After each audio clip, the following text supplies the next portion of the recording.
¿Estamos? Amén. Entonces, paso a leer el primer versículo, el versículo 5, dice, porque Dios nunca dijo a ningún ángel, tú eres mi hijo, yo te he engendrado hoy.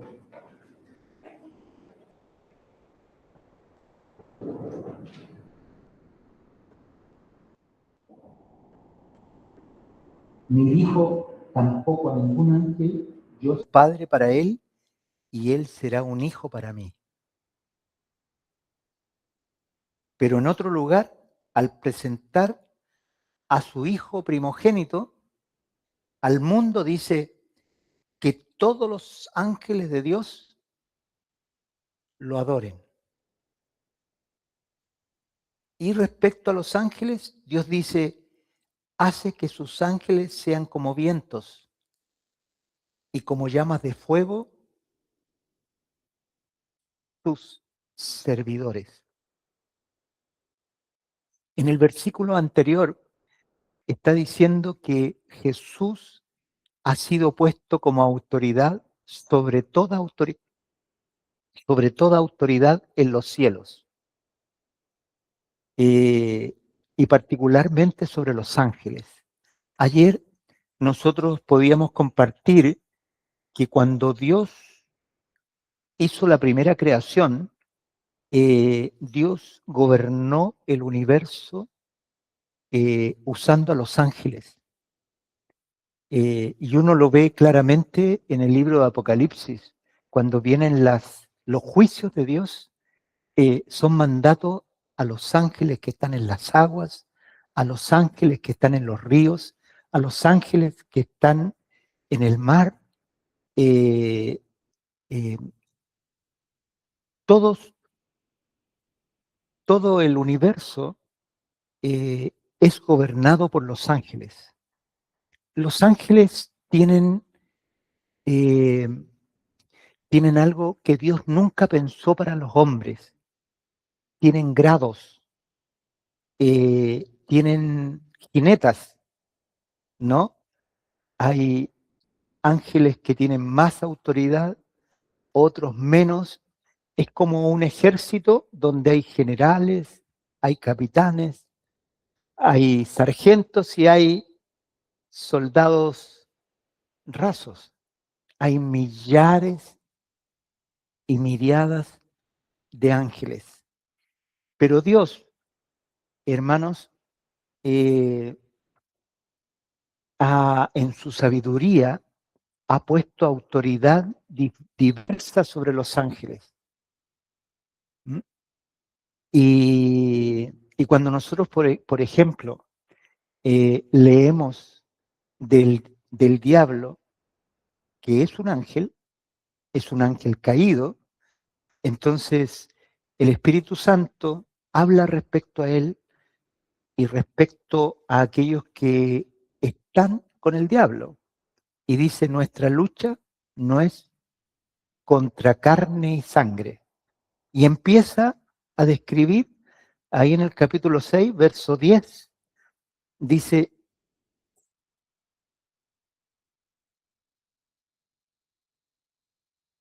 de la siguiente manera, y ahora, hermanos, busquen su fuerza en el Señor, en su poder irresistible, protéjanse con toda la armadura de Dios les ha dado para que puedan estar firmes contra los engaños del diablo. Porque no estamos luchando contra poderes humanos, sino contra malignas fuerzas espirituales en los cielos, las cuales tienen mando, autoridad y dominio sobre el mundo de tinieblas que nos rodea. Y ahí está describiendo diferentes niveles de autoridad.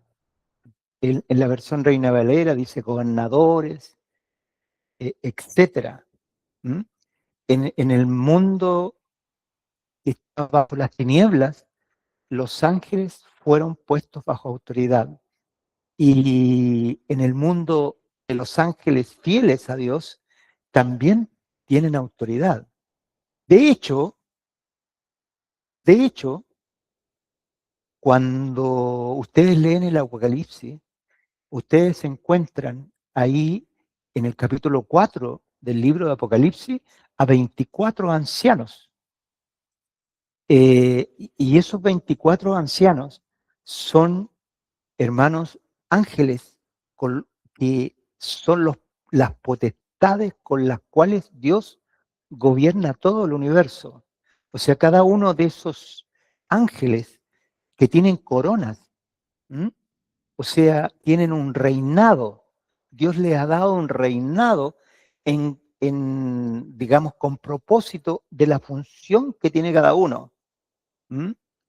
Eh, y cuando el apóstol Juan pudo ver algo en el mundo espiritual, él vio que cuando los seres vivientes, los ángeles que están en los cuatro costados de Dios, decían santo, santo, santo, los ángeles, los 24 ancianos, se sacaban sus coronas y se postraban ante el trono para adorar y bendecir a Dios. Y como estamos en el tiempo de la nueva creación, ellos no solamente doblaban sus rodillas frente al Padre, sino también frente a aquel que está en medio del trono, que aparece en el capítulo 5. Y la Escritura dice que cuando Juan lloraba porque no había nadie digno de abrir el libro y sacarle los sellos, dice que el ángel lo consoló y le dijo, no llores porque hay uno, el león de la tribu de Judá, la raíz de David, que ha vencido y el libro abrirá. Y cuando dice esa palabra el ángel, la escritura dice que de en medio del trono, quiero que se fijen en el trono, el lugar santísimo del tabernáculo o del templo es una figura de la realidad espiritual invisible para el hombre natural, que es el trono de Dios. El lugar santísimo es el trono de Dios. Y el trono de Dios, hermanos, es el centro de todo el universo. Todo el universo está centrado en ese trono. Toda la creación. ¿Saben ustedes que hubo un físico judío, que a lo mejor ustedes alguna vez lo han escuchado, se llama Albert Einstein? Él y dijo una teoría que hoy día está completamente probada, que dice que el espacio se sigue expandiendo.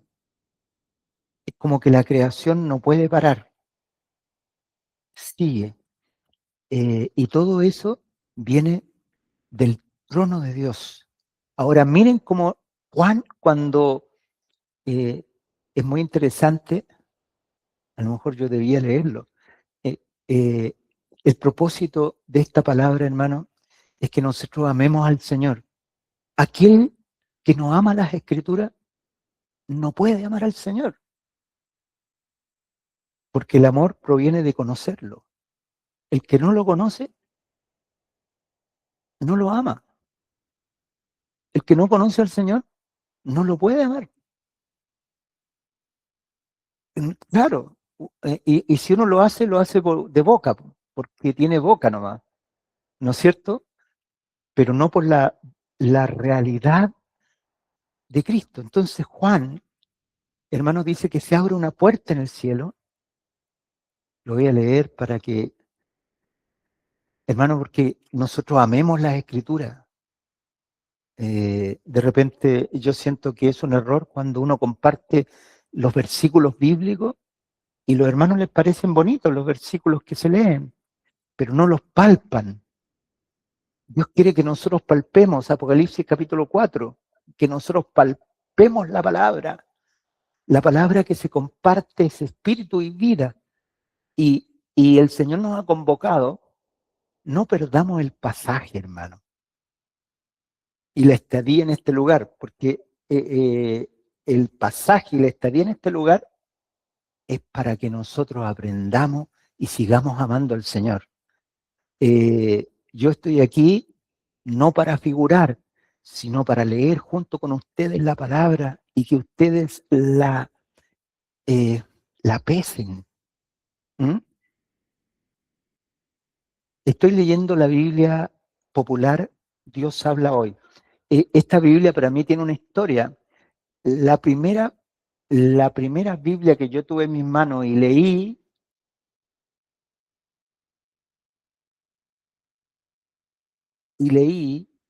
durante mis primeros meses como cristiano fue esta Biblia, Dios habla hoy. Pero no era la Biblia, era igual que esto, un Nuevo Testamento, pero mucho más rasca que esta Biblia. Mire, si esta es elegante. La otra era esa que se le sale en la hoja y todo eso, pero con dibujitos, no sé si se acuerdan, esa Biblia Dios habla hoy. Bueno, esta es la misma versión, así que estoy recordando tiempos pasados. No voy a decir cuánto porque algunos se pueden sentir.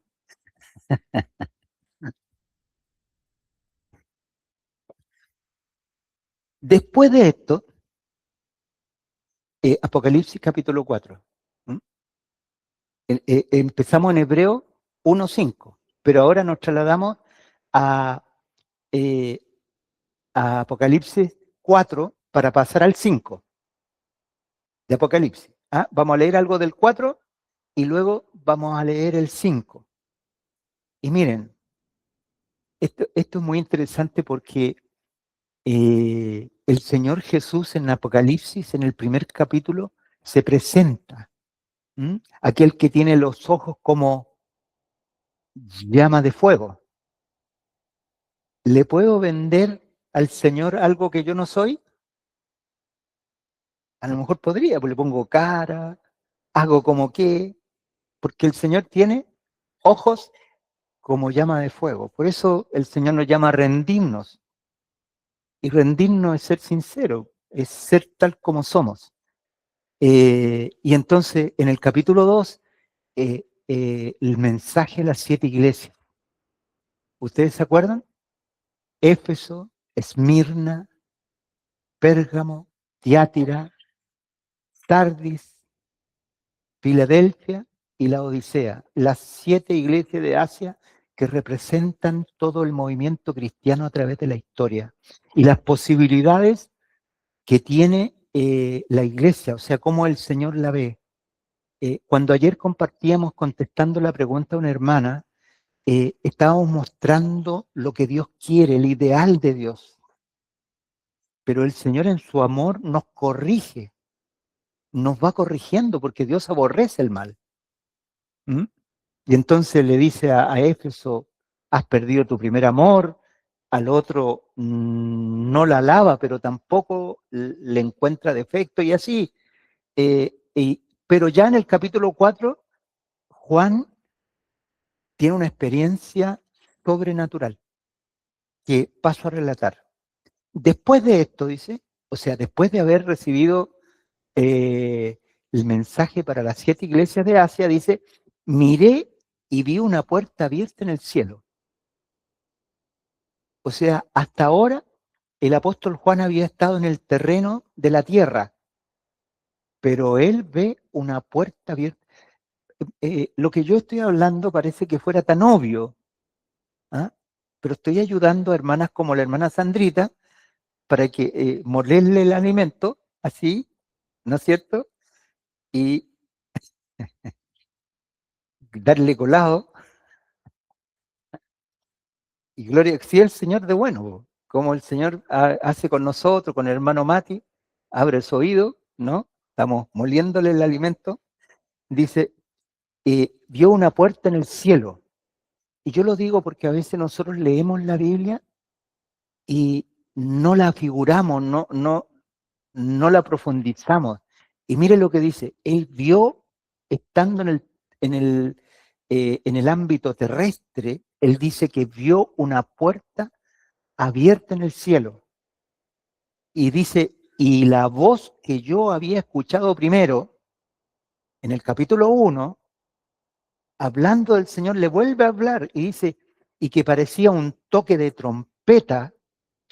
En la Biblia varias veces habla de toque de trompeta. ¿Ah? Cuando ahí en Tesalonicense habla de la venida del Señor, dice, vendrá con voz de trompeta. ¿Ah? ¿Cómo será voz de trompeta? Que te ponga la trompeta aquí en el oído. ¿Ah? Fíjense que en el templo, cuando uno está en el templo, ahí en el muro del templo en el Jerusalén, aparece un hombre, un judío, con, con un cuerno y lo empieza a tocar. Y el ruido es una cacofonía. ¿Sabes lo que es una cacofonía? Que te llegan a doler los oídos. El chofar, hoy día hay algunas iglesias cristianas que quieren ser judíos. Qué torpeza más grande, hermano. Pero lo digo como un comentario aparte. ¿Saben cuál es el objetivo del chofar? El objetivo del chofar era incomodar para que el que se estaba quedando dormido, es como decir, quede lúcido. Claro, aquí necesitamos el chofar. No era para que, no era algo agradable para que tú te sintieras bien, sino que era alerta, era una alerta, ¿no? Entonces aquí a Juan, o sea, todo lo que estaba dormido, quedó, quedó lúcido. Juan, ¿ah? Estamos moliendo bien la comida, hermana. Me dijo, sube acá, o sea, atraviesa la puerta que se abrió, que estaba en el cielo, y te mostraré las cosas que tienen que suceder después de estas. Miren, dice, y te mostraré las cosas que tienen que suceder después de estas. ¿Y después de qué? ¿Después de qué cosa?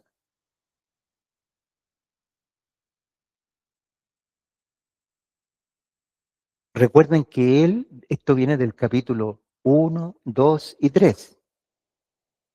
Está diciendo, hermanos, lo siguiente, las 7 iglesias de Asia representan al camino de la iglesia a través de las edades. La iglesia de Éfeso representa la iglesia apostólica, que empezó con mucho brío, pero que cuando los apóstoles empezaron a desaparecer, el amor de muchos se enfrió porque vino la persecución. No, la segunda iglesia representa la iglesia martirizada, que a pesar de haber sus miembros haber sido masacrados por las persecuciones, eran fieles al Señor. La iglesia de Pérgamo representa, hermanos, a esa iglesia que sufrió, pero que luego empezó a hacer convenios con el mundo para no sufrir. Y se empezó a mezclar.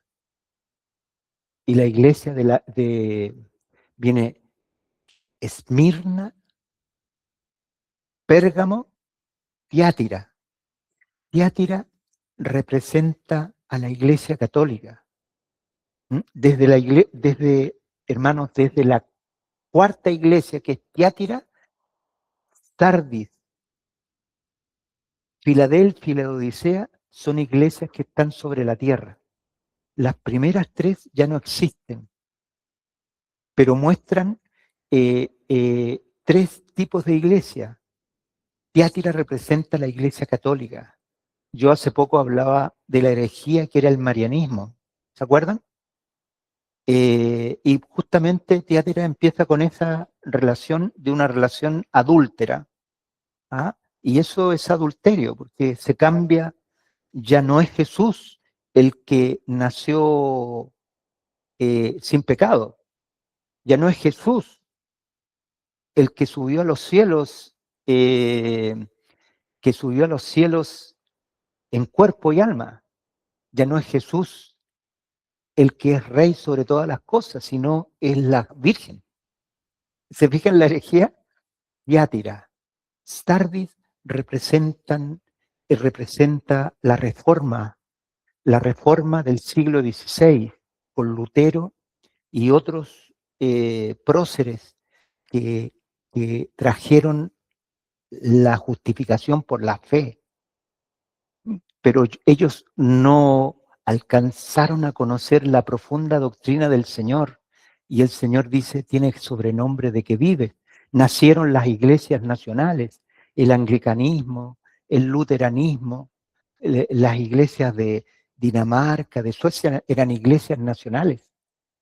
Y el Señor les dice, tienes sobrenombre de que vives, pero estás muerto.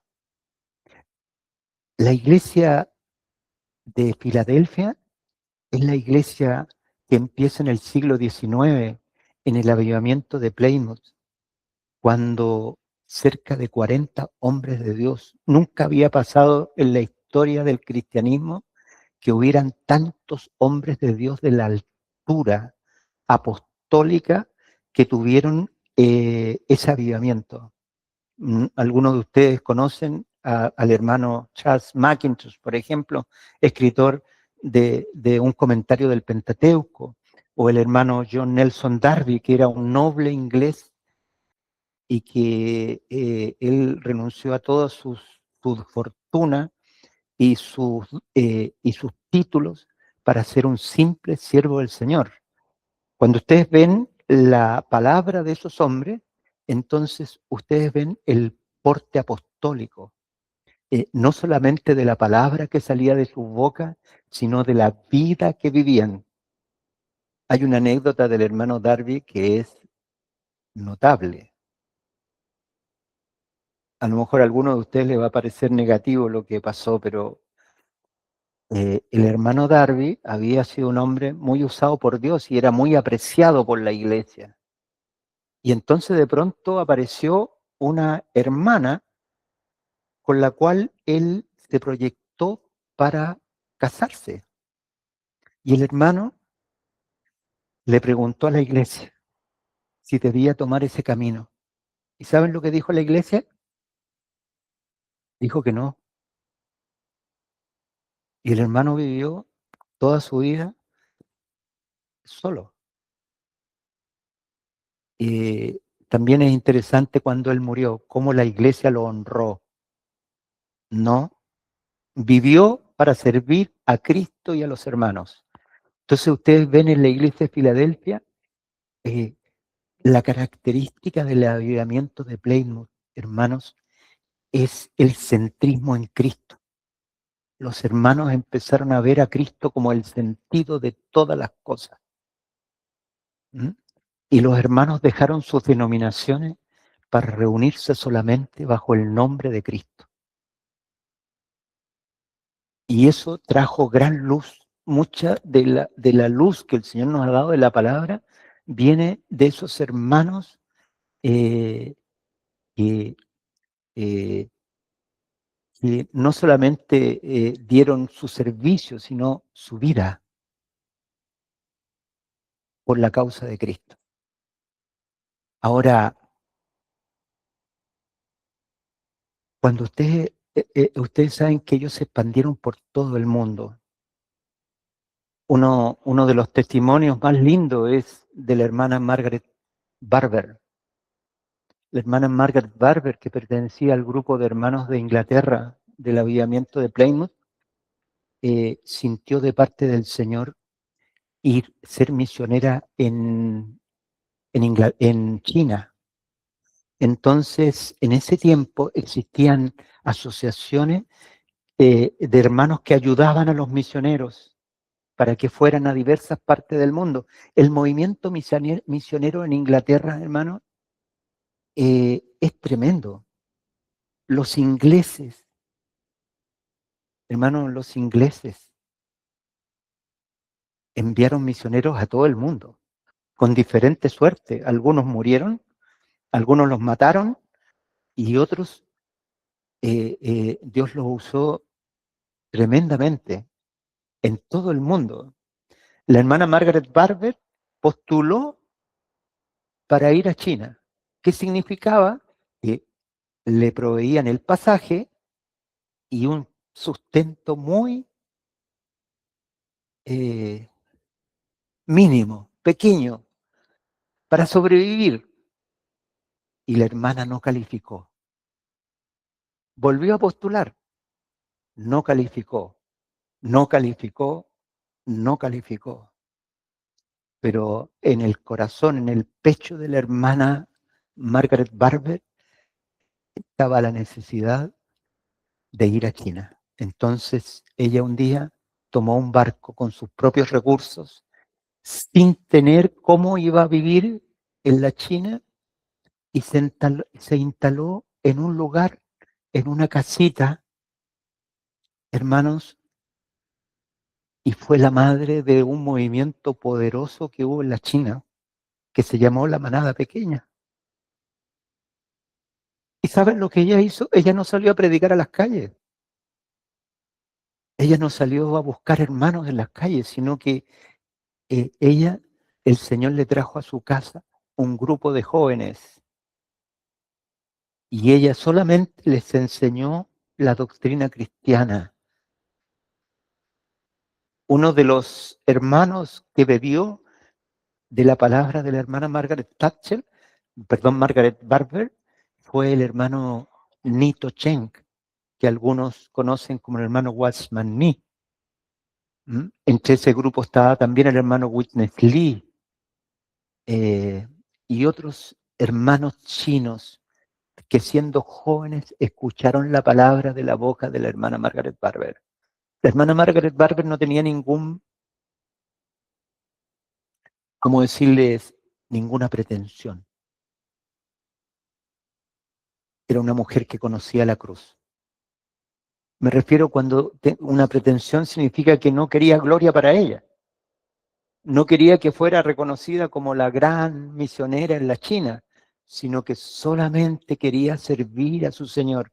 Y ella plasmó todo lo que Dios le había dado, que había recibido en el avivamiento, y escuchando a los pies del Señor a través de los obreros que Dios usó en el avivamiento de Plymouth. Entonces lo transmitió a estos jóvenes.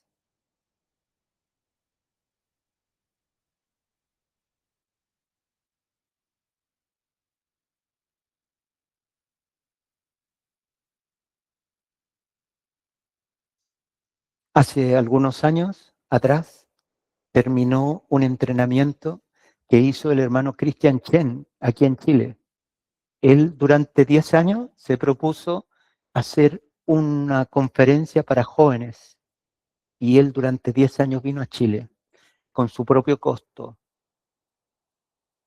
Ah, y él nos contaba que en el mundo hay una sola iglesia que es madura, es la iglesia en China, que tiene 100 millones de creyentes, y se reúnen con mucha fragilidad. De pronto están en una casa y entonces los hermanos cantan. No pueden cantar con voz porque los vecinos los pueden denunciar a la... No tienen Biblias. Entonces, vamos a leer Apocalipsis capítulo 4 y 5. Y se levanta un hermano y habla lo que dice Apocalipsis de memoria. Es un delito que te encuentren con una Biblia. Y es una iglesia que ha madurado en la adversidad, en el dolor, en la persecución. Y gran parte de ese avivamiento empezó con una mujer frágil que obedeció al Espíritu y siguió al Señor. Entonces nosotros estamos viendo aquí la voz de trompeta,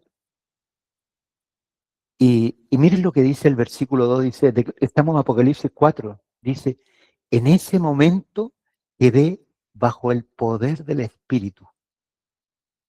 Hermana Sandrita, miren, en ese momento, o sea, cuando subió y la voz de trompeta le habló, dice, en ese momento quedé bajo el poder del Espíritu. Fíjense que habla exactamente lo mismo que le pasó al Señor cuando salió de los 40 días de ayuno. Salió en el poder del Espíritu. O sea, cuando aquí dice quedé bajo el poder del Espíritu, o sea, él ya no controlaba su vida, sino que el Espíritu lo conducía. ¿Ah? Es como cuando uno va a lavar el auto. No sé si han ido alguna vez esos ciclones donde uno entra y tiene que soltar el manubrio y el freno y te va llevando solo y te va lavando los autos. Aquí ya era como la vía, el espíritu iba conduciendo. ¿Mm? Estoy moliendo la comida, ¿verdad? Mm. Y, y vi un trono puesto en el cielo. Miren, y vi un trono puesto en el cielo. ¿Qué está mostrando? El lugar santísimo. Y vi un trono puesto en el cielo. Y alguien sentado en el trono. El que estaba sentado en el trono tenía el aspecto de un diamante o de un rubí. Y alrededor del trono había un arco iris que brillaba como una esmeralda. Está describiendo el lugar santísimo. También alrededor del trono vi otros 24 tronos. ¿Se fijan lo que les estaba diciendo? Estos 24 tronos son los ángeles con los cuales Dios ha gobernado el universo. Y son reyes. Y su reinado tiene que ver con el mandato de Dios, en los cuales estaban sentados 24 ancianos. Iban vestidos de blanco y llevaban una corona de oro en la cabeza. Del trono salían relámpagos, voces y truenos. Es lo mismo que pasó en Éxodo, cuando se apareció el Señor ahí en el monte de fuego. ¿Se acuerdan? Porque Dios es extraterrestre, hermano. A veces nosotros humanizamos a Dios, pero Dios es extraterrestre. ¿Qué quiere decir? Que su poder es inconmensurable, sus cualidades no las podemos entender. ¿Cómo Él es? Y dice, y delante del trono ardían 7 antorchas de fuego, que son los 7 espíritus de Dios. Hermanos, miren, está Dios el Padre sentado en el trono y delante del trono están las 7 antorchas, aquí dice, ¿no? De fuego, y aquí lo describe. Son los 7 espíritus de Dios. Cuando dice 7 espíritus de Dios, está diciendo la plenitud del espíritu. El 7 es el número de la plenitud, de lo completo. Entonces ustedes pueden ver ahí al Padre sentado y pueden ver al Espíritu Santo en su plenitud, ahí en el trono, y pueden ver a los 24 ancianos. Estamos describiendo el lugar santísimo y luego dice, delante del trono había también algo que parecía un mar, transparente como el cristal. En el, en, eh, en el tabernáculo representa el lugar santo. En el centro donde estaba el trono y a su alrededor había 4 seres vivientes, llenos de ojos por delante y por detrás. El primero de aquellos seres parecía un león, el segundo parecía un toro, el tercero tenía aspecto humano y el cuarto parecía un águila volando. Cada uno de los 4 seres vivientes tenía 6 alas y estaba cubierto de ojos por fuera y por dentro, y ni de día ni de noche dejaban de decir, Santo, Santo, Santo es el Señor, Dios Todopoderoso, el que era y es y ha de venir.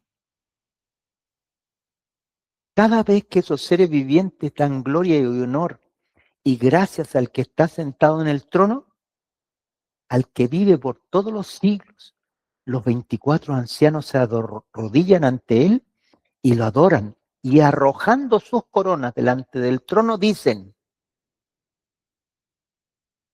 tú eres digno, Señor, y Dios nuestro, de recibir la gloria, el honor y el poder, porque tú has creado todas las cosas y por tu voluntad existen y han sido creadas. ¿Cuál es esta descripción? Está describiendo el cielo, está describiendo el trono. No, ese es el trono. Está el trono, están los 4 seres vivientes en los costados que proclaman la santidad del Señor, están los 24 ancianos que son los que gobiernan, los que se les ha dado autoridad, son reyes, quiere decir que tienen mando bajo ellos en diversas áreas de la creación. Y ahora empieza el capítulo 5. Juan salió del plano de la tierra. Y la escritura dice, después de estas cosas. Entonces tenemos que tener claro que está diciendo después de la era de la iglesia. Hermanos, lo que va a pasar aquí adelante, esto es una realidad, pero lo que sigue profetizando y Dios quiere que Juan lo vea, es cuando la iglesia ya ha terminado su labor sobre la tierra. Por eso dice, después de estas cosas, ¿m? Aunque esta realidad sí existe en el cielo, pero lo que viene proféticamente es después de la era de la iglesia. Entonces leo el capítulo 5. Estamos todos leyendo, estamos todos compenetrados, estamos palpando la palabra.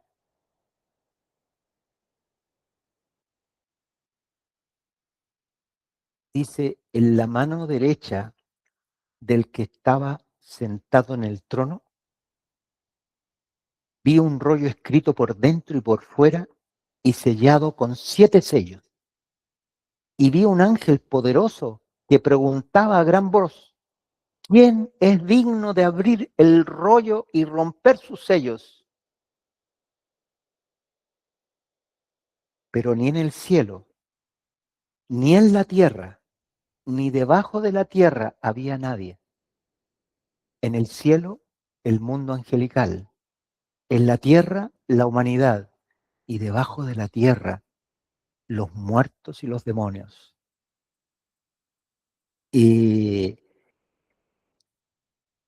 había nadie que pudiera abrir el rollo ni mirarlo. Y yo lloraba mucho. Y yo lloraba mucho. ¿Por qué lloraba el apóstol Juan? Porque él anhelaba que el libro fuera abierto. Y aquí dice, no había nadie en el cielo, en la tierra y debajo de la tierra. Porque no se había encontrado a nadie digno de abrir el rollo ni de mirarlo. Pero uno de los ancianos me dijo, miren, estoy moliendo el alimento, pero uno de los ancianos, ¿de cuáles ancianos? De los 24. ¿Mm? Uno de los 24 le habló a Juan y le dijo, no llores más, pues el león de la tribu de Judá, el retoño de David, ha vencido y puede abrir el rollo y romper sus 7 sellos. Hermanos, este rollo contenía los juicios de Dios contra la tierra. Si Jesús no hubiera muerto, ese rollo no se podía desarrollar ni abrir. Pero cuando Jesús venció a los poderes de las tinieblas y el poder que Satanás le había quitado al hombre, entonces toda autoridad la tenía el Cordero de Dios. Y aquí nombra el león de la tribu de Judá.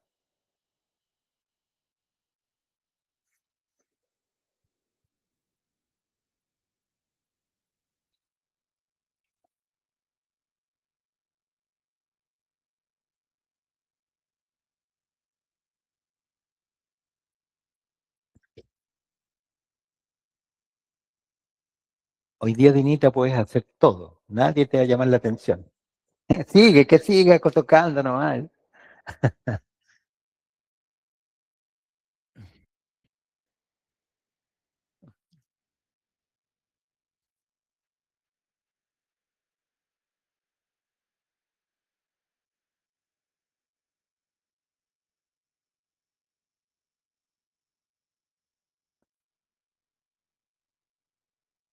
No es para todo esta libertad, pues es para la pura Dinita porque hoy día está de cumpleaños. Claro, lógico. ¿Sigo leyendo? Hoy día solamente estamos leyendo la Biblia juntos. Qué bueno es eso. ¿Mm? Y luego dice, entonces, estoy en 6, dice, entonces, en medio del trono y de los 4 seres vivientes y en medio de los ancianos, vi un cordero. Voy a moler de nuevo la comida. Fíjense que aquí lo clave, hermana Sandrita, es que el cordero no vino de los lados, no vino de atrás, sino que salió de en medio del trono. Jesús está sentado en el trono, a la diestra del Padre. No podía salir de otro lado, salió de en medio del trono. Dice, entonces en medio del trono y de los 4 seres vivientes empieza a dar la explicación. O sea, en medio del trono, en medio de los 4 ángeles que están alrededor y en medio de los 24 ancianos aparece el Cordero. Estaba de pie, pero se veía que había sido sacrificado. Era como, la versión Reina Valera dice, era como un cordero inmolado. ¿Mm? Era su apariencia. Tenía 7 cuernos y 7 ojos, que son los 7 espíritus de Dios enviados por toda la tierra. Los 7 cuernos, hermanos, representan el poder del Señor, que se manifiesta a través de la plenitud del Espíritu Santo derramada en la iglesia. El poder del Señor no se ha disminuido, solamente que a veces tu pueblo deja de tener sus ojos fijos en Jesús y los ponemos en nosotros mismos. Y cantamos ese canto tan lindo que dice, tengo derecho a ser feliz. Y entonces el poder del Señor se diluye. ¿Se fijan? No puede manifestarse. Entonces el llamado de Dios a su pueblo, el llamado que el Señor le ha hecho a su pueblo hoy día, es que este poder, este cuerno con el poder, nosotros podamos vivirlo y fructifiquemos para Dios. ¿Qué les parece la propuesta del...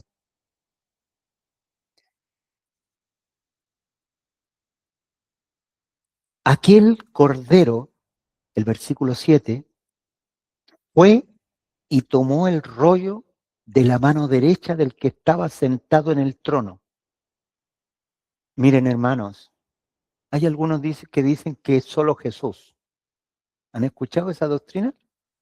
Que nació el siglo XVIII, principio del siglo XX, nació con las asambleas de Dios en Estados Unidos. Algunos de los líderes de un movimiento muy del espíritu en Estados Unidos, algunos de sus líderes concluyeron erróneamente que Jesús era el Padre y Jesús era el Espíritu Santo. Y hasta el día de hoy prevalece lo solo Jesús, que es una herejía.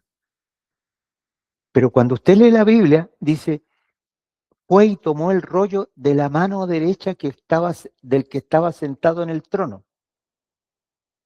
Se ve que son 2 personas, ¿no es cierto? ¿Ah? Está el que toma el libro y está el que le entrega el libro. Y dice, y en cuanto tomó el rollo, los 4 seres vivientes y los 24 ancianos se pusieron de rodillas delante del Cordero. ¿Delante de quién se pusieron de rodillas? Oh, porque el Cordero es Dios, adorable. Y aquí ustedes ven que los ángeles se postraron. Lo que vamos a leer en Hebreos ya se está produciendo aquí en Apocalipsis, está mostrando la condición del Cordero. Los ángeles se postraron para adorarlo. Se pusieron de rodillas. No dice que se pusieron de rodillas delante del trono, aunque estaban ahí en el trono. Se pusieron de rodillas ante el Cordero. Todos ellos tenían arpas y llevaban copas de oro llenas de incienso. Y aquí dice que son estas copas llenas de oro. Que son las oraciones del pueblo santo. ¿Son importantes nuestras oraciones? Oh, el Señor las tiene juntitas en el cielo. ¿Será necesario que oremos? ¿No será mucho, Lucho? Con todo respeto a los hermanos.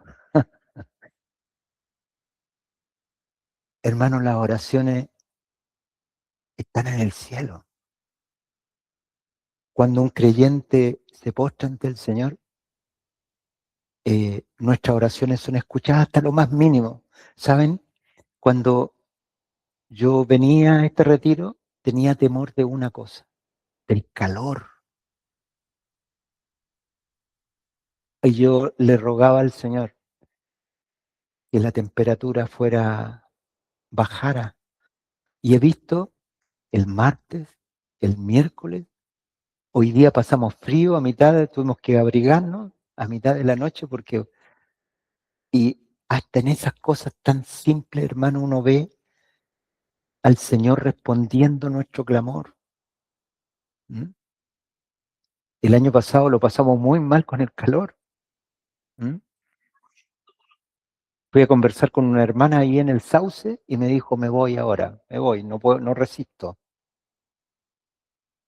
A duras penas la pude convencer que se quedara y que, claro, y le recomendé que se metiera a la piscina. Y de ahí no hay cómo sacarle a la piscina a la hermana.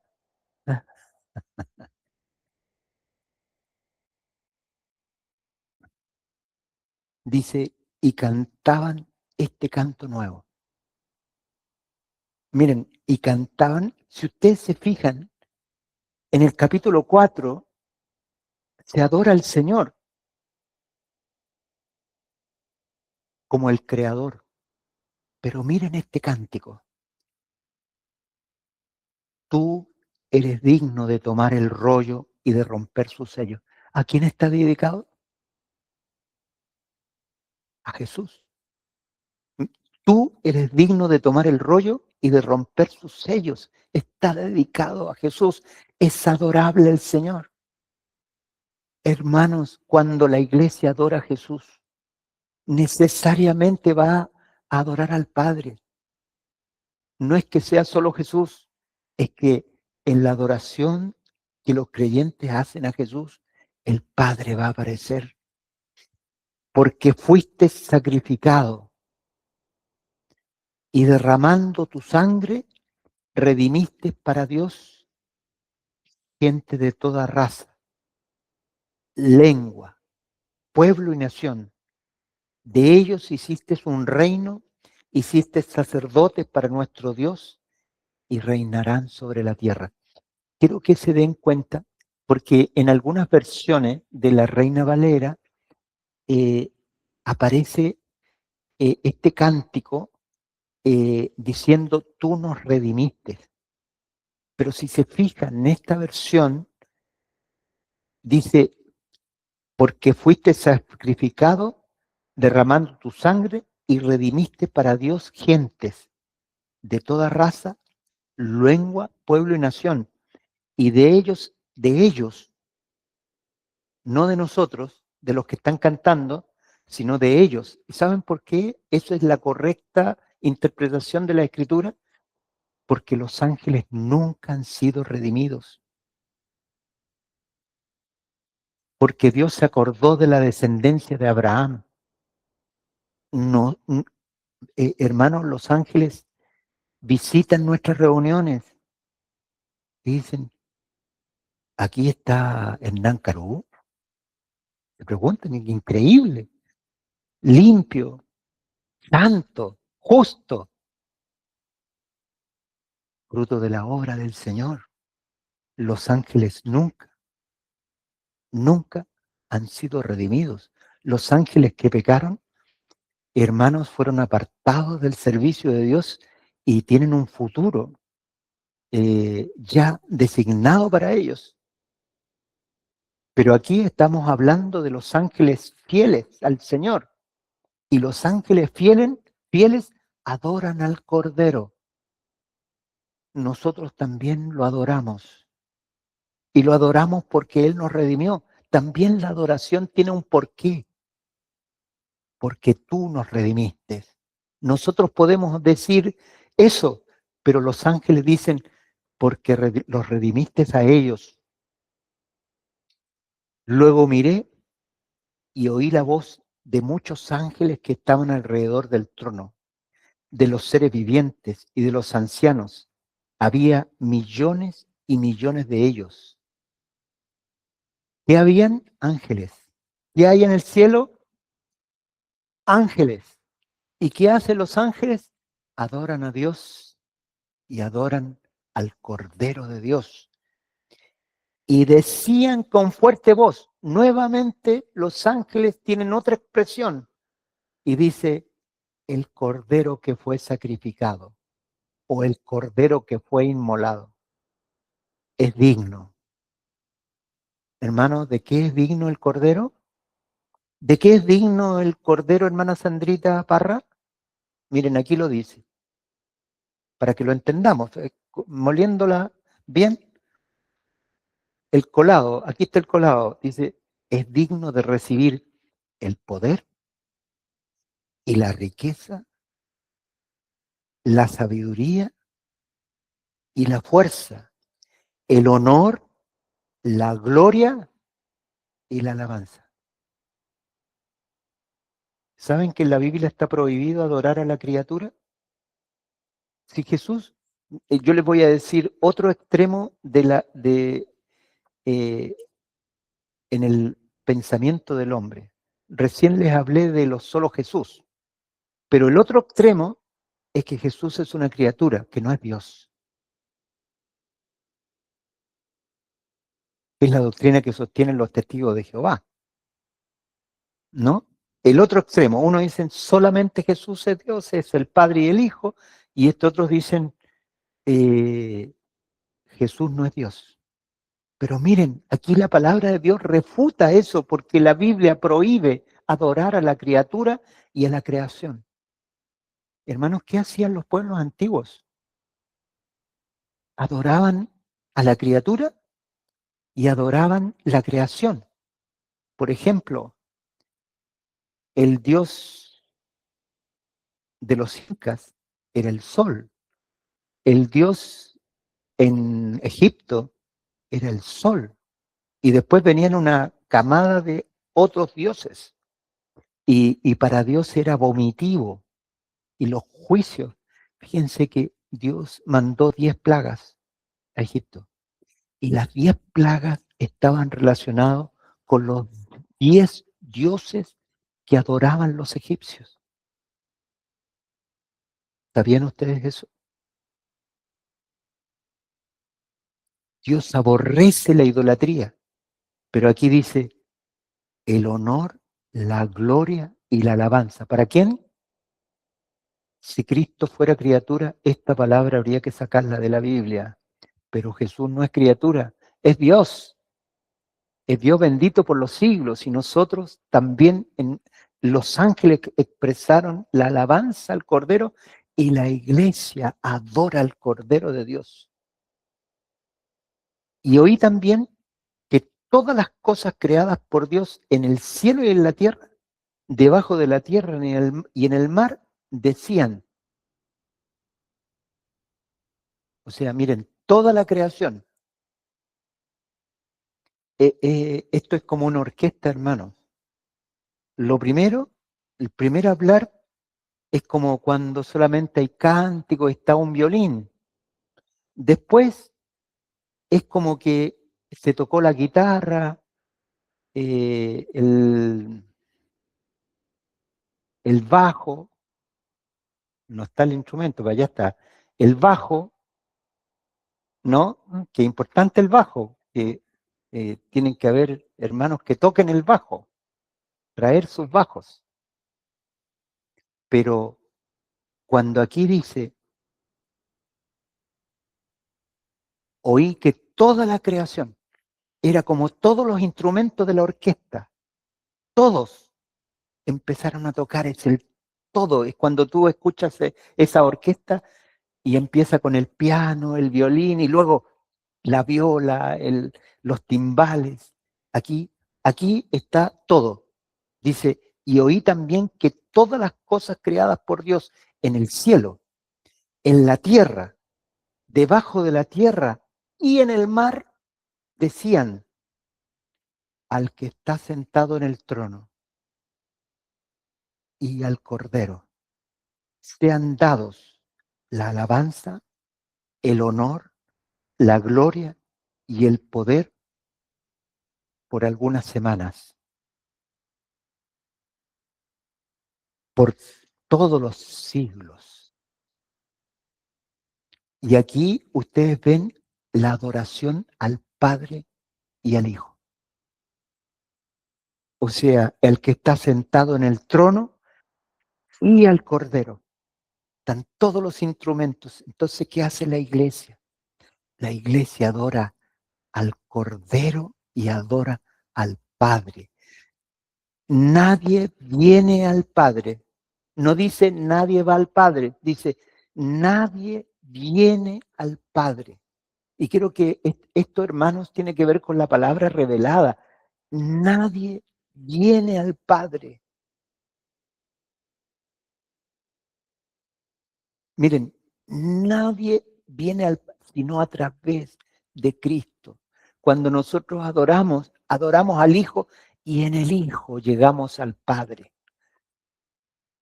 por el Espíritu Santo, porque el Espíritu Santo nos socorre en nuestra fragilidad y podemos adorarle. Bendito es el Señor. Los 4 seres vivientes respondían, amén. Y los 24 ancianos se pusieron de rodillas y adoraron. ¿A quién adoraron? Al Padre y al Hijo, al que está sentado en el trono y al Cordero. ¿Cuál es nuestra misión? Postrarnos y adorar al Padre y al Cordero.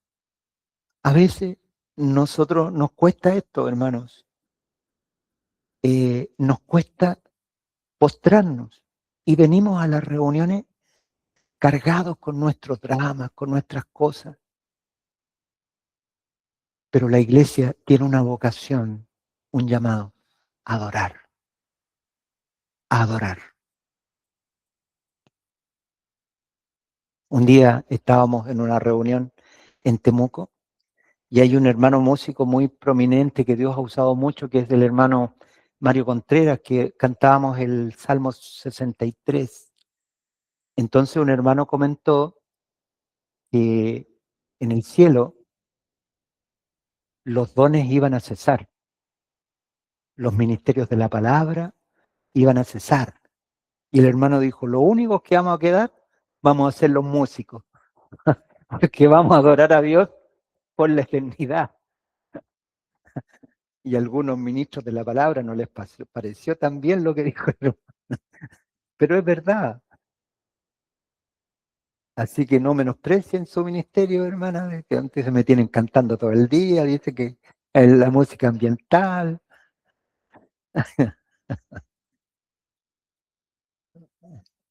¿Para qué voy a traer mi bajo? Dijo otra persona por ahí.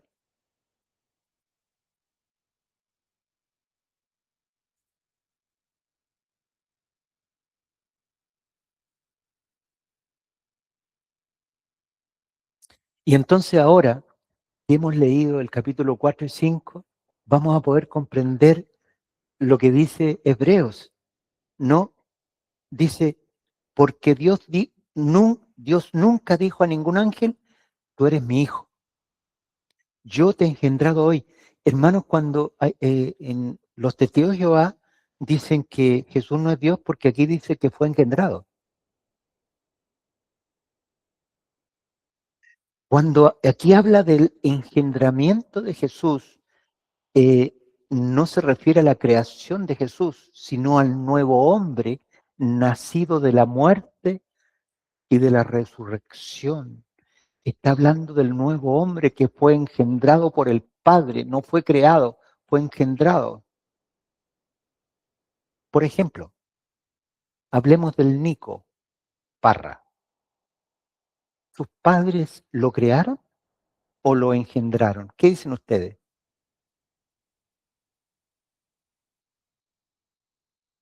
Jesús fue engendrado por el Padre, el nuevo hombre, el primogénito.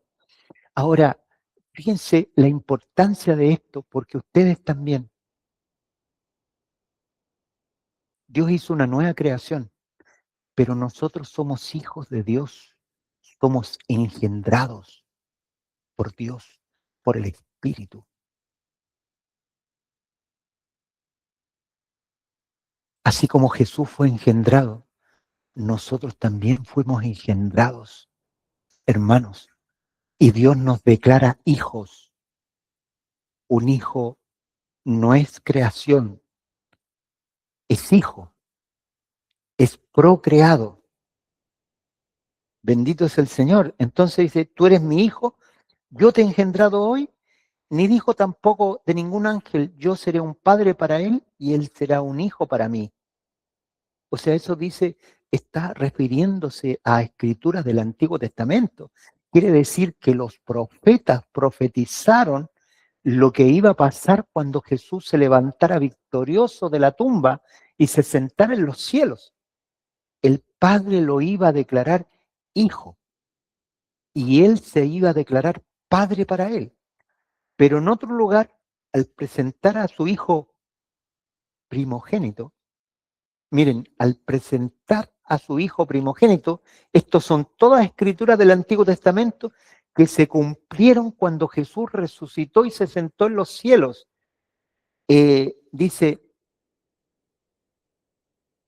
Cuando dice hijo primogénito, en los evangelios Jesús es presentado como el hijo unigénito, o sea que no hay otro igual. Pero cuando Jesús resucita de los muertos, hermano, es el primogénito y detrás de él vienen muchos hermanos. Nosotros hemos nacido de Cristo por el Espíritu Santo. O sea, Jesús es el que su raza empieza a procrearse, ya que es el primogénito, es el primero entre muchos. Jesús, nosotros hemos nacido de Jesús. Nosotros venimos de generaciones y generaciones de cristianos que han nacido de nuevo por el Espíritu Santo, que son nuevas criaturas.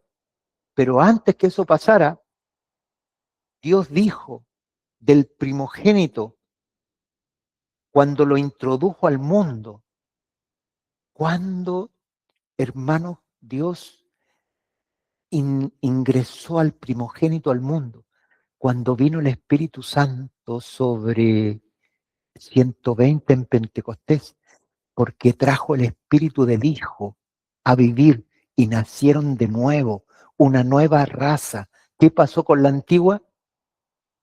Pereció. Hermanos, no solamente pereció el hombre, sino pereció toda la creación.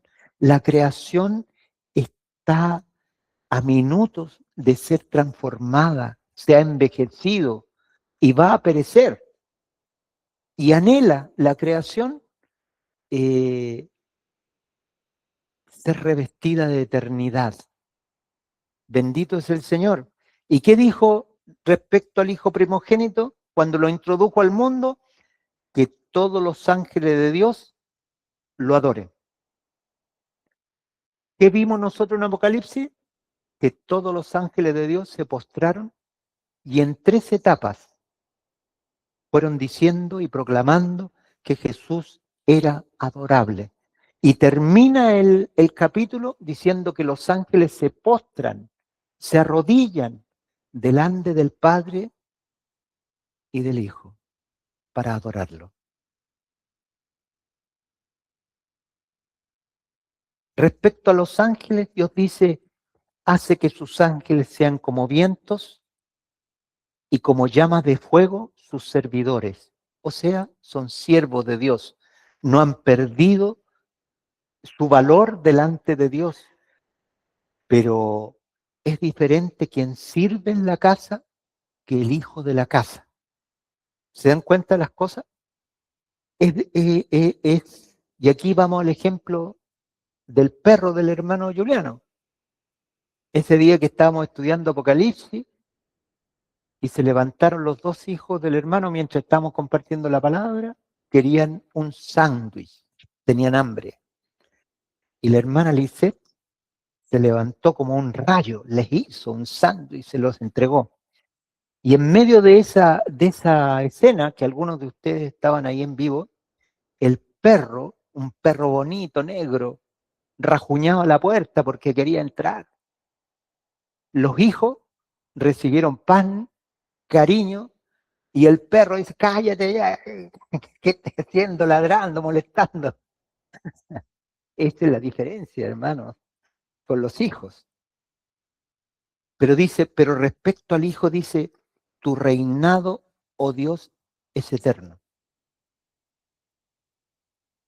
Quiero detenerme ahí. Miren cómo el Espíritu Santo le habla, está hablándole a Cristo. No le está hablando al Padre, está hablándole al Hijo. Y le dice, tu reinado, oh Dios, es eterno. La posición que le ha puesto por sobre los ángeles y sobre, si lo pone sobre los ángeles en el cielo, lo pone sobre los hombres en la tierra y lo pone sobre todo lo que está debajo de la tierra. ¿Se fijan? Y le dice, Dios, tu reinado, oh Dios, es eterno. O sea, el Espíritu Santo en las Escrituras le llama aquí directamente a Cristo Dios. Hay 2 libros del Nuevo Testamento que en su primer capítulo dicen que Jesús es Dios. ¿Los podemos mencionar? Por acá. Juan, ¿ve? Aquí hay una alumna avanzada. Y el otro es Hebreo. Aquí dice directamente, dice, tu reinado, oh Dios, es eterno. Y Juan dice, en el principio era el verbo estaba con Dios y el verbo era Dios. Y luego sigue ahondando y dice, por él fueron hechas todas las cosas y sin él nada de lo que ha sido hecho fue hecho. O sea, está diciendo que Jesús es Dios, el Evangelio de Juan. Y aquí Hebreos dice, tu reinado, oh Dios, es eterno. Y es un reinado de justicia. Hermanos, qué maravilloso esto que dice, el reinado de Dios es de justicia. Y lo tomamos con Romanos capítulo 5:1. Justificados pues por la fe, tenemos paz para con Dios por medio de nuestro Señor Jesucristo. Cuando dice justificados, quiere decir que nuestra justicia proviene de Él. Él nos ha declarado justos por la fe en Jesucristo. Entonces su reinado, dice, de justicia, pero la justicia nos ha provenido de Él porque la justicia de Dios es Cristo. ¿Por qué, hermano David, la justicia de Dios es Cristo?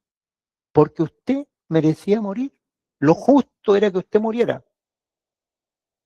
Pero la justicia Dios la hizo recaer sobre alguien que dijo, no David, sino yo, y murió en la cruz. Eso fue lo justo. El pecador murió. Su reinado es de justicia. Nosotros tenemos paz para con Dios porque Él es nuestra justicia.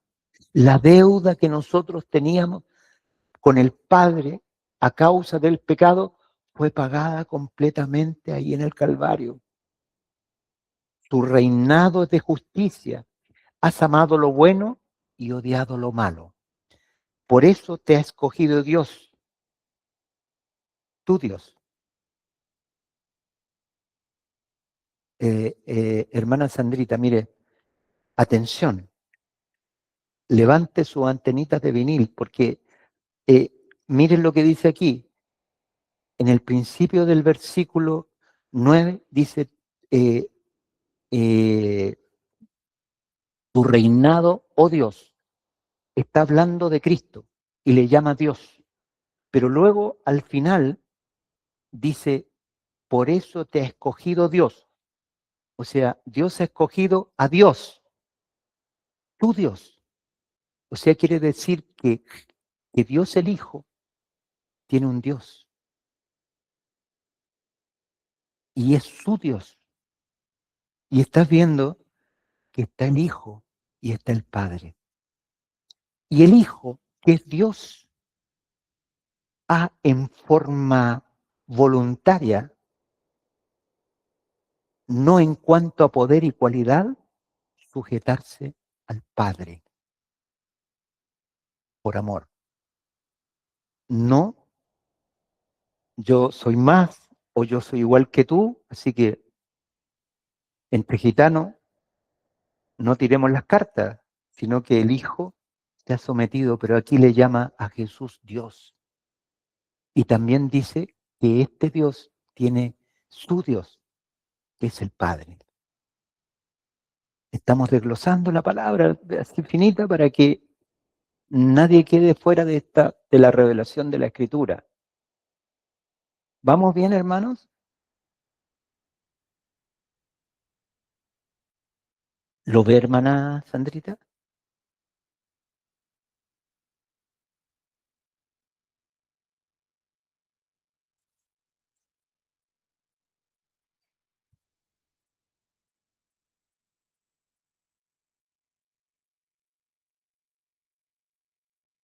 Sí, por lo mismo. La palabra a veces nosotros queremos entenderla con el entendimiento humano, pero hay trozos de la palabra que uno tiene que creerlos. ¿Te fijas? Y a veces es esta gran ansiedad por entender con nuestro entendimiento, hay cosas que uno tiene que, son para creerlo. Por ejemplo, en el principio creó Dios los cielos y la tierra. ¿Lo entiendes? ¿Cómo lo hizo? Eh, ¿Bajo qué poderes? ¿Qué usó? Para el creyente es, ¿quién creó los cielos y la tierra? Dios.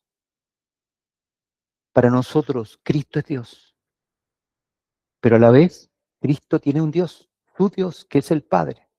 Son iguales en poder, pero el Hijo ha dicho, tú eres mi Dios. Oh Señor, tú eres mi Dios. Cuando David dice el Salmo 63, también David es figura de Cristo. Es Cristo diciendo, oh Señor, tú eres mi Dios. El Salmo 63 es una profecía acerca de Cristo en la tierra. Oh Señor, tú eres mi Dios. David estaba en el desierto siendo perseguido escondido en una cueva, perseguido por Saúl. Y él dice, estoy en tierra seca y árida donde no hay agua. O sea, para Jesús este mundo era un páramo, era yermo, no tenía nada de lo cual él se podía alimentar. Su alimento era Dios. Oh Señor, tú eres mi Dios. De madrugada busco tu rostro. ¿Acaso ese no es el testimonio del Señor? el Señor buscaba el rostro del Padre porque aquí no encontraba dónde recostar su cabeza. No había nada para Él en este mundo.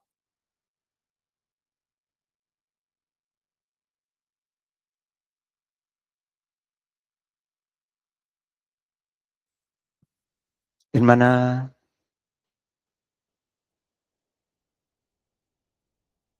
sí, adelante, hermana. Señor, por la presencia del Espíritu Santo en medio de nosotros. Amén. Porque veo y como que logro percibir la inquietud que tiene mi hermana, pero veo que es simplemente el Espíritu Santo en ella que le está mostrando que algo más hay. Amén. Y eso es muy glorioso, porque el Espíritu se ha inquietado. Como bien ha dicho usted, que a veces uno se pone ansiosa por querer entender. Y a veces también las palabras escuchadas también enredan. Pero como creo que a todos los que estamos acá nos ha pasado, que en el tiempo llega un momento es un instante donde el Espíritu muestra y uno dice, uy, esto es lo que el Señor me quería decir. Pero mientras Amén. esto sucede, escuchar, y ya vendrá esa revelación. Pero me da tanta alegría de ver la inquietud que tiene mi hermana, porque veo que es el Espíritu. Amén. Y eso es muy glorioso.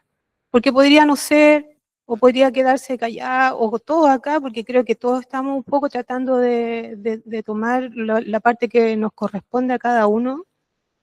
Y por ser acá, yo leo muchas veces esta palabra, pero ahora la estoy leyendo con otro libro de los Salmos, estábamos leyendo con Liliana, pero veo cómo el Señor a cada uno nos quiere dar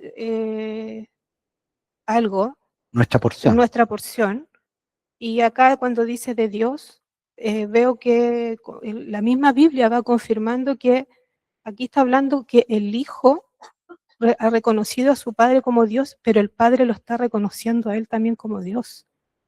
O sea, dice que el Padre más del Hijo dice, tu trono, oh Dios. O sea, ellos se reconocen que son, siendo la misma sustancia, diferentes seres, pero son Dios, y en ello está que ninguno de los dos y en el espíritu se unen. No sé si todos lo entienden como lo estoy entendiendo yo. Y en el Salmo dice lo mismo, y es glorioso de ver que en lo más alto de la potestad de las alturas, los dos se reconocen como Dios. Tú eres mi Dios y tú eres mi Dios, y yo te reconozco y me postro delante de ti.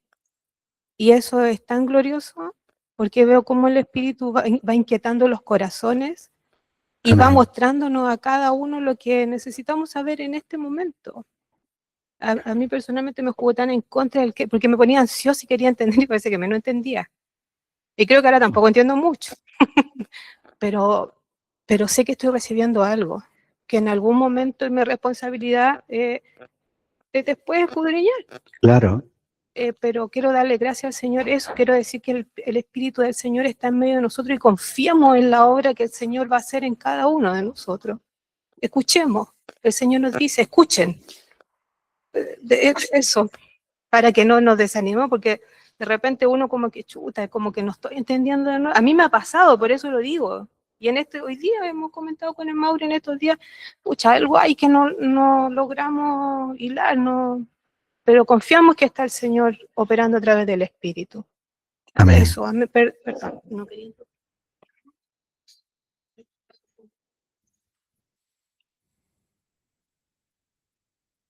Es lo mismo que están viendo mi hermana,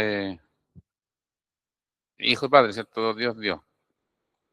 Pero aquí en el 9 al terminar dice, el Dios tuyo te ha ungido con óleo de alegría, más que a tu compañero.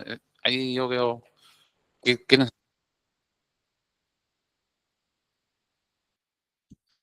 Si ustedes se fijan, el cielo ya nos muestran la compañía que tiene Dios, los ángeles. Dios lo ha levantado por sobre los ángeles. Y en este caso les llama compañeros, porque son compañeros, son siervos de Dios, ¿no? Y a eso se refiere. ¿Has amado? Comentar algo, hermanos, respecto a lo que estamos diciendo. Cuando ustedes leen el Antiguo Testamento, es el Padre dando testimonio del Hijo por el Espíritu Santo. ¿Mm? Es el testimonio del Padre. Está hablando del futuro, de su plan, en su sabiduría, y habla del Hijo. Y cuando el Hijo viene a la tierra, ¿saben cuál es el tema del Hijo? El Padre. Cuando ustedes leen el Evangelio, las palabras que salen de la boca del Hijo, Él está honrando al Padre. ¿Mm? Claro, Juan 17. ¿Mm? Está hablando netamente del Padre.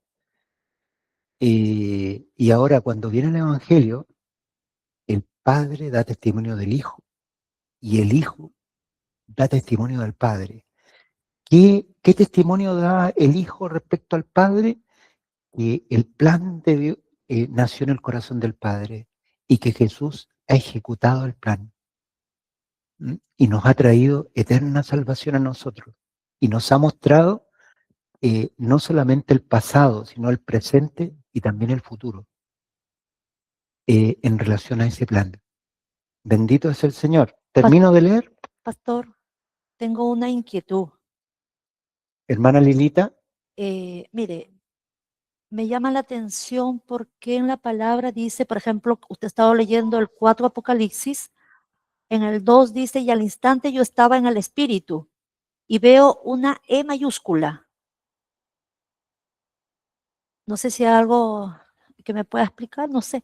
Y si me voy al otro versículo del 5, que usted también lo leyó, dice, los cuales son los 7 espíritus de Dios, y dice espíritu con E minúscula.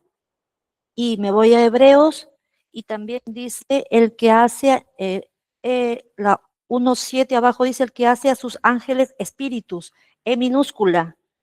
Y de nuevo me choco en el 1:14, dice, no son todos espíritus. Todavía no vamos por ahí, pero dice de nuevo una E minúscula. querida hermana Lilita, en la Biblia, cuando habla espíritu, está hablando del Espíritu Santo. Cuando habla con E minúscula, en general, ¿m? Está hablando del espíritu humano, del espíritu de los ángeles, del espíritu de las criaturas. Pero cuando habla del Espíritu Santo, le pone una E mayúscula. De la misma manera que le pone una H mayúscula cuando habla del Hijo de Dios. O sea, todas las veces que ustedes bien le mencionan Jesús, el Hijo de Dios, entonces ese Hijo va con una H mayúscula. ¿M? Ahora, esa es una cosa que hacen los humanos, ¿m? O nosotros humanamente, para distinguir entre el espíritu humano y el Espíritu Santo. ¿M? Así que esa es la explicación. Vamos a terminar de leer, ¿no es cierto?, para que terminemos el capítulo 1. Algunos me están diciendo que, pero vamos a terminar. Versículo 10 dice, también dice, tú, oh Señor, afirmaste la tierra desde el principio. Tú mismo hiciste el cielo, todo ello dejará de existir, pero tú permaneces para siempre. Todo se gastará como la ropa.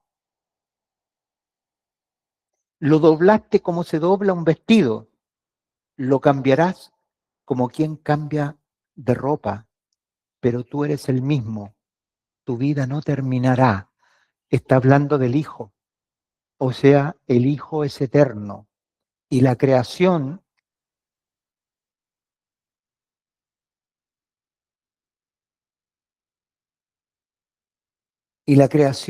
hermanos, todo lo creado va a perecer. Porque cuando Dios puso toda la creación bajo el hombre, la caída del hombre produjo que toda la creación pasó de ser eterna a ser, claro, a ser no eterna. no solo el hombre cayó, sino que cayó todo lo que estaba bajo el hombre. Y de la misma manera, el Hijo que se levantó de los muertos tiene vida eterna. Nosotros que hemos sido unidos al Hijo, tenemos vida eterna.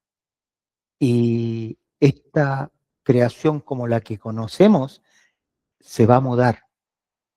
Y por eso vuelvo a repetir un versículo que tiene mucho sentido hoy día. Dice que la creación, Romanos, en el capítulo 8 dice que la creación sufre dolores de parto porque anhela ser revestida de eternidad. Los dolores de parto que sufre la creación se manifiestan incendios, tormentas, inundaciones, terremotos. Es como la creación, cuando usted vea estas cosas, murieron tantos con los incendios, murieron tantos con esto otro. Es la creación que está queriendo revestirse de eternidad. Cuando los hijos de Dios nos revistamos de eternidad, el día que el Señor aparezca, la creación también se va a sacar el traje y se va a vestir de eternidad. Termino diciendo lo siguiente. Tu vida no terminará, dice. Así como la vida del Señor nunca terminará, en la nuestra tampoco, porque estamos unidos al Hijo. Dios nunca dijo a ninguno de los ángeles, siéntate a mi diestra hasta que yo haga que de tus enemigos el estrado de tus pies. El Señor Jesús está sentado a la diestra del Padre y nosotros estamos viviendo esa etapa entre que el Señor Jesús se sentó en los cielos hasta que todos los enemigos del Señor se han puesto como estrado de sus pies. Eso todavía no sucede, está sucediendo. Nosotros vemos humanamente como que el mal se ha multiplicado. No sé si se dan cuenta, es como que el mal, las cosas malas como que sobresalen, pero en medio lo que Dios está haciendo paquetes. Dios está haciendo paquetes, está permitiendo que la humanidad se una sobre valores contrarios a Dios. Porque lo primero que va a hacer Dios es tomar la paja y echarla en el fuego. Y luego va a recoger el trigo. Estamos en un tiempo que parece que el mal nos estuviera triunfando, pero no es así. Esta palabra es eterna. Hasta que todos tus enemigos estén por estrado de tus pies. Porque todos los ángeles son espíritus. Miren, porque todos los ángeles son espíritus al servicio de Dios, enviados en ayuda de quienes han de recibir en herencia la salvación. ¿Cuál es la labor de los ángeles? Están para ayudarnos a nosotros. Hermanos, muchas veces nosotros tenemos experiencia con ángeles. A veces no nos damos cuenta. Yo siempre le digo a la Bertita que tiene un ángel de la guarda, sobre todo cuando se sube al auto, que uno va todo asustado de copiloto, pero los ángeles que tienen son tremendos, cómo la protegen.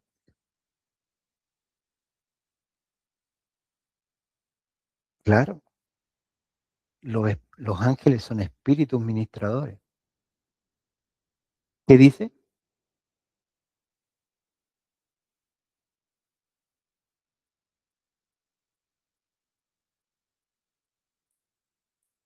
Estamos en el versículo 14.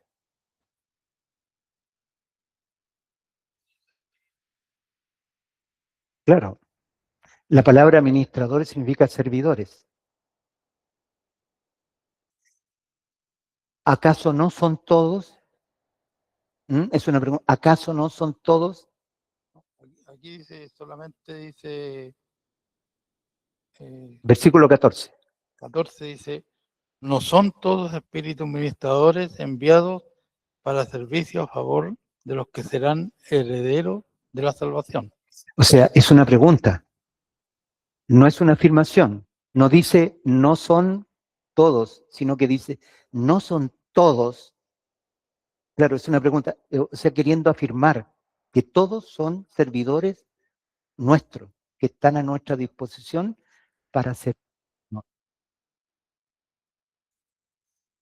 Claro,